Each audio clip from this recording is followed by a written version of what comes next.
ಹಾದಿ ತುಳಿದ ಕೂಸು ಸವೆದ ಸಂಜೋತಿ ಕಾಲದ ದುರಂತಗತ ಚರಿತೆ ಯುಗದ ನಡಿಗೆಯ ಅಂಕೆ ಸಿಗದೆ ಬದುಕು ಕೈ ಜಾರಿ ಕಾಲದ ತುದಿ ತಲುಪಿದ ಕವಿತೆ ಮನೆಯ ಪ್ರೀತಿ ಕಳೆದುಕೊಂಡು ಅಡವಿ ಅಲೆವಾಗ ಹೆಜ್ಜೆ ಹೆಜ್ಜೆಯಲ್ಲೂ ನೋವಿನ ಮುಳ್ಳು ತುಳಿದಾಗ ಈ ಘಟನೆಗೆ ಯಾರು ಸಾಕ್ಷಿ ಸಿಗಲೇ ಇಲ್ಲ ಚೀರಿದಾಗಲು ಜೀವ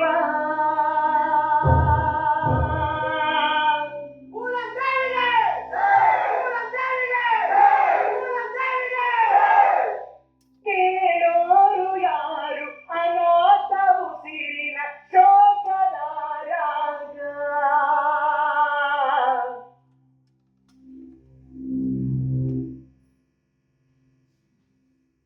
ನಿಮ್ಮನ್ನೆಲ್ಲ ಒಂದು ಪ್ರಶ್ನೆ ಕೇಳಿದ ಆವತ್ತು ಒಂದು ಪ್ರಶ್ನೆ ಕೇಳಿದ್ದಕ್ಕೆ ನನ್ನನ್ನ ಈ ಸ್ಥಿತಿಗೆ ತಂದಿದ್ದೆ. ಈಗ ಇನ್ನೊಂದು ಪ್ರಶ್ನೆ ಕೇಳಿದ್ರೆ ನನ್ನನ್ನ ಯಾವ ಸ್ಥಿತಿಗೆ ತಂದಿರ್ತೀವಿ? ಒಬ್ಬ ರಾಜ ತನ್ನ ರಾಜ್ಯದ ವಿಸ್ತರಣೆ ಹೆಸರಿನಲ್ಲಿ ಬೇರೆ ರಾಜ್ಯದ ರಾಜರನ್ನ ಕೊಂದು ಹಾಕ್ತಾನೆ. ಅವನಿಗೆ ಚಕ್ರವರ್ತಿ ತನ್ನ ರಾಜ್ಯವನ್ನು ಉಳಿಸಿಕೊಳ್ಳಿಕ್ಕೆ ಬೇರೆ ರಾಜ್ಯದ ಸೈನಿಕರು ಆ ರಾಜ್ಯದ ಸೈನಿಕರನ್ನ ಕೊಂದು ಹಾಕ್ತಾರೆ. ಅವರಿಗೆ ಶೌರ್ಯ ಕೊಡ್ತಾರೆ. ಕಳೆದುಕೊಂಡ ನನ್ನ ಬದುಕನ್ನ ವಾಪಸ್ ಪಡ್ಕೊಳ್ಳೋದಕ್ಕೆ ನಾನು ಹೋರಾಟ ಮಾಡಿದ್ದಕ್ಕೆ ನನಗೆ ಡಕಾಯಿತೆ ಪಟ್ಟ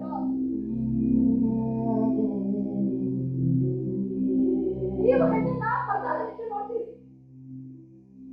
ಭೂಮಿ ತೂಕವನ್ನ ಅವಳ ತಲೆ ಮೇಲೆ ಹೊರಿಸ್ತೀರಿ. ನಿಮಗಾದ್ರೆ ಯಾವುದೇ ಶಾಸ್ತ್ರ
ನಮಸ್ಕಾರ. ಇದು ರಂಗಪಯಣದ ಪ್ರಸ್ತುತಿ.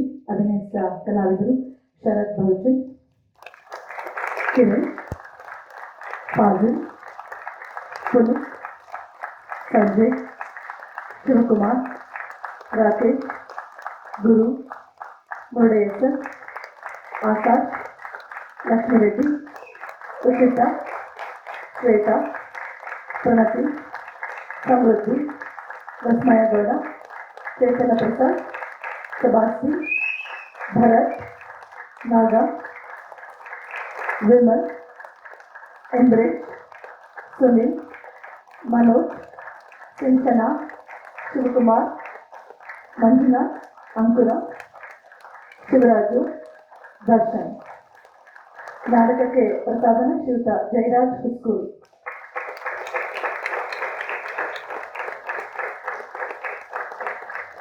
ನಾಟಕಕ್ಕೆ ಬೆಳಕಿನ ಮೂಲ ವಿನ್ಯಾಸ ಮಾಡಿದವರು ಶ್ರೀಯುತ MG ನವೀನ್. ನಿರ್ವಹಣೆ ಶಿವರಾಜು ಮತ್ತು ಶಶಿಕೃಷ್ಣ. ನಾಟಕದ ರಚನೆ, ವಿನ್ಯಾಸ, ನಿರ್ದೇಶನ ಮತ್ತು ಸಂಗೀತ ನಿರ್ದೇಶನ ರಾಜ್ಗುರು ಹೊಸಕೋಟೆ.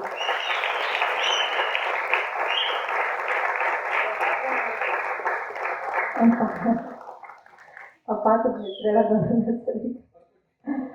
ಅದರ ಶುದ್ಧದ್ದು ಪಟ್ಕೋಟೆ ಪಾತ್ರದಲ್ಲಿ ಕೂಡ ರಾಜ್ಗುರು. ಮತ್ತು ವಿಶೇಷವಾಗಿ ಎನ್ ಶಂಕರ್ ಸರ್ಗೆ ಈ ಹೊತ್ತಿನಲ್ಲಿ ನಾವು ಧನ್ಯವಾದಗಳನ್ನ ಹೇಳ್ತೀವಿ. ಪೂರಂದೇವಿ ನಾಟಕ ಕಟ್ಟಿಕೆ ಅವರ ಹಲವಾರು ಲೇಖನಗಳು ಮತ್ತು ಅವರ ಪೂರಂದೇವಿ ಪುಸ್ತಕ ಕೂಡ ಅದಕ್ಕೆ ಪ್ರೇರಣೆ ಆಗಿದೆ. ರಂಗಪಯಣ 15 ನಾವು ಜುಲೈ 31ನೇ ತಾರೀಕಿಂದ ನಿರಂತರವಾಗಿ 15 ನಾಟಕಗಳನ್ನ ಮಾಡ್ತಾ ಇದ್ದೀವಿ. ಕಲಾವಿದರ ಈ ಹಿಂದೆ ನವರಾತ್ರಿ ಕೊನೆಯ ದಿನ ಮತ್ತು ಗುಲಾಬಿ ಕ್ಯಾಂಪ್ ಭಾಗ 2 ಒಂದೊಂದು ಕಾಲದಲ್ಲಿ. ಇವತ್ತು ಪೂರಂದೇವಿ 21ನೇ ತಾರೀಕು ಚಂದ್ರಗಿರಿ ತೀರದಲ್ಲಿ, 27ನೇ ತಾರೀಕು 55 ನಿಮಿಷದೊಂದು ಪ್ರೇಮ ಕಥೆ, ಹೀಗೆ ಮತ್ತು ಬೇರೆ ಬೇರೆ ಭಾಗದಲ್ಲಿ 17, 18 ಮೈಸೂರಿನಲ್ಲಿ ಗುಲಾಬಿ ಗ್ಯಾಂಗ್ 1, ಗುಲಾಬಿ ಗ್ಯಾಂಗ್ ಭಾಗ 2, 20ನೇ ತಾರೀಕು ಮಂಡ್ಯ ಮತ್ತು 22, 23, 24 ನಿರಂತರವಾಗಿ ಶರೀಫ ಬಿದ್ದೂರಿನ ಬಿಗ್ ಬೆನ್ ಮತ್ತು ಬಿದ್ದೂರಿನ ಬಿಗ್ ಬೆನ್, 15ನೇ ತಾರೀಕು ಜೇಸಸ್ ನಾಲ್ಟೇರಲ್ಲಿ ಬಿದ್ದೂರಿನ ಬಿಗ್ ಬೆನ್ ನಾಟಕಗಳನ್ನ ನಿರಂತರವಾಗಿ ಮಾಡ್ತಾ ಇದ್ದೀವಿ. ಯಾಕೆ 15 ನಾಟಕಗಳು ಹಠ ಮಾಡಲೇಬೇಕು ಅಂದ್ರೆ ನಮ್ಮ ತಂಡಕ್ಕೀಗ 15ನೇ ವರ್ಷದ ಸಂಭ್ರಮ. ಈ ಪ್ರಯುಕ್ತ ನಾವು ವಿಶೇಷವಾಗಿ ಏನಾದರೂ ಮಾಡಬೇಕು ಅಂತ ಪ್ರಯತ್ನ ಪಟ್ವಿ. ಈ ಹಿಂದೆ ಕಳೆದ ವರ್ಷ ನಾವು 55 ನಿಮಿಷದ ಒಂದು ಪ್ರೇಮಕತೆ ನಾಟಕವನ್ನ ಕರ್ನಾಟಕದ 31 ಜಿಲ್ಲೆ, 31 ರಂಗಮಂದಿರ, 31 ಕಲಾವಿದರು ಒಂದೇ ಸಂಖ್ಯೆ ಪ್ರಾರಂಭಿಸಿ ಒಂದೇ ಸಮಯಕ್ಕೆ ಮುಗಿಸಿದಂತಹ 55 ನಿಮಿಷದ ಪ್ರೇಮಕತೆ ನಿಮ್ಮೆಲ್ಲರ ಹಾರೈಕೆ ಪ್ರೀತಿಯಿಂದ ಇಂಡಿಯನ್ ಬುಕ್ ಆಫ್ ರೆಕಾರ್ಡ್ಸ್ಗೆ ದಾಖಲೆಯಾಗಿ ಅದರ ಎಲ್ಲ ಪ್ರಶಸ್ತಿಯನ್ನ 27ನೇ ತಾರೀಕು ಎಲ್ಲ ಕಲಾವಿದರು ಮತ್ತು ತಂತ್ರಜ್ಞರು ಅದನ್ನ ಸ್ವೀಕರಿಸ್ತಾ ಇದ್ದಾರೆ. ಅದಕ್ಕೆ ಖುಷಿ, ಹೆಮ್ಮೆ. ನಮ್ಮ ಮಕ್ಕಳು ರಾಷ್ಟ್ರ ಮಟ್ಟದಲ್ಲಿ ಗುರುತಿಸಿಕೊಂಡಿದ್ದಾರೆ ಅನ್ನೋದಕ್ಕೆ ಬಹಳಷ್ಟು ಹೆಮ್ಮೆ ಇದೆ ನಮಗೆ. ಅದೆಲ್ಲರಿಗೂ ನಿಮ್ಮೆಲ್ಲರ ಹಾರೈಕೆ ಸದಾ ನಿರಂತರವಾಗಿರಲಿ. 21ನೇ ತಾರೀಕು ನಮ್ಮೆಲ್ಲರಿಗೂ ಗೊತ್ತಿರೋ ಹಾಗೆ ಕರ್ನಾಟಕದ ಒಂದು ಧ್ವನಿ, ಒಂದು ಶಕ್ತಿ ಅಂತ ಹೇಳಿದ್ರೆ ಅದು ಸಾರಾ ಅಬೂಬಕರ್ ಅವರ ಕಾದಂಬರಿ ಆಧಾರಿತ ಚಂದ್ರಗಿರಿ ತೀರದಲ್ಲಿ ನಾಟಕ ಇದೇ ರಂಗಮಂದಿರದಲ್ಲಿ 21ನೇ ತಾರೀಕು ಸಂಜೆ 7 ಗಂಟೆಗೆ ನಾಟಕದ ಪ್ರದರ್ಶನ ಇದೆ. ಇದೇ ತಂಡ ಪ್ರದರ್ಶನ ಮಾಡ್ತಿದೆ. ದಯಮಾಡಿ ನೀವು ಇನ್ನೊಂದಷ್ಟು ಜನ ಸ್ನೇಹಿತರನ್ನ ಕರ್ಕೊಂಡು ಬಂದ್ರೆ ಇನ್ನೊಂದಷ್ಟು ನಮಗೆ ಸಾಥ್ ಬೆಂಬಲ ಅಂತ ಅನ್ಸುತ್ತೆ. ಶ್ರಮ ಎಲ್ಲ ಬದಿಗಿಟ್ಟು ನಿಮ್ಮಗಳ ಹಾರೈಕೆ ಚಪ್ಪಾಳೆ ನಮ್ಮನ್ನ ಇನ್ನೊಂದಷ್ಟು ಹೊತ್ತು ಕರ್ಕೊಂಡು ಹೋಗುತ್ತೆ ಅನ್ನೋ ನಿರೀಕ್ಷೆಯಲ್ಲಿ ನಿಮ್ಮೆಲ್ಲ ಬಳಗವನ್ನ ಮತ್ತಷ್ಟು ನಾವು ನಿರೀಕ್ಷೆ ಮಾಡ್ತಾ ಇರ್ತೀವಿ ಅಂತ ಹೇಳ್ತಾ ನಾಟಕಕ್ಕೆ ಆಗಮಿಸಿದ ಎಲ್ಲಾ ಸಹೋದರಿಗಳಿಗೂ ಕೂಡ ರಂಗಪಯಣ ಮಾಡುವ ಅನಂತ ಅನಂತ ನಮಸ್ಕಾರಗಳು. 21ನೇ ತಾರೀಕು ಮಾಡಿ ಮರಿಬೇಡಿ, ಸಂಜೆ 7 ಗಂಟೆಗೆ ಚಂದ್ರಗಿರಿ ತೀರದಲ್ಲಿ ನಾಟಕಕ್ಕೆ ಹಾಜರಾಗಿ ಅಂತ ವಿನಂತಿಸ್ಕೊಳ್ತಾ, ನಾಟಕಕ್ಕೆ ಕಲಾಗ್ರಾಮದ ಎಲ್ಲಾ ನಾಟಕಗಳಿಗೂ ನಮ್ಮ ಯೂನಿವರ್ಸಿಟಿ ಬಳಗ, ನಮ್ಮ ಕನ್ನಡ ಅಧ್ಯಯನ ಕೇಂದ್ರದ ಸ್ನೇಹಿತರು ಮತ್ತು ವುಮೆನ್ ಸ್ಟಡೀಸ್ ಡಿಪಾರ್ಟ್ಮೆಂಟ್ ಅವರು ಎಲ್ಲಾ ಶೋಸ್ಗೂ ಬರ್ತಾ ಇದ್ದೀರಾ. ನಿಮಗೆ ಈ ಟೈಮಲ್ಲಿ ಎಲ್ಲರೂ ಸಮ್ಮುಖದಲ್ಲಿ ನಾನು ಧನ್ಯವಾದಗಳನ್ನ ಹೇಳ್ತೀನಿ. Thank you. ಹಾಗೂ ಪೂಲಂದೇವಿ ಪಾತ್ರಧಾರಿಣಿಯಾಗಿ ನನ್ನ ಮಡದಿ ನಯನ ಜೋಶಿ. ಚಂದ್ರಗಿರಿ ತೀರದಲ್ಲಿ ಸಾರಾ ಅಬೂಬಕರ್ ಅವರ ಅದ್ಭುತವಾದಂತಹ ಕಾದಂಬರಿ. ಆ ಕಾದಂಬರಿಯನ್ನ ವೇದಿಕೆಗೆ ತರಲಿದ್ದಾಳೆ ನಯನ 21ನೇ ತಾರೀಕು. ಆಕೆಯ ನಿರ್ದೇಶನದಲ್ಲಿ ಇಷ್ಟು ದಿನ ನನ್ನ ಡೈರೆಕ್ಷನ್ ನೋಡಿದ್ರಿ, ಆಕೆಯ ನಿರ್ದೇಶನವನ್ನ ಒಂದ್ಸತಿ ನೋಡಿ ಅಂತ ಈ ಮೂಲಕ ತಮ್ಮಲ್ಲಿ ಕೇಳ್ಕೊಳ್ತಾ ಇದ್ದೀನಿ. 21 ಇದೇ ತಿಂಗಳು. ನಮಸ್ಕಾರ.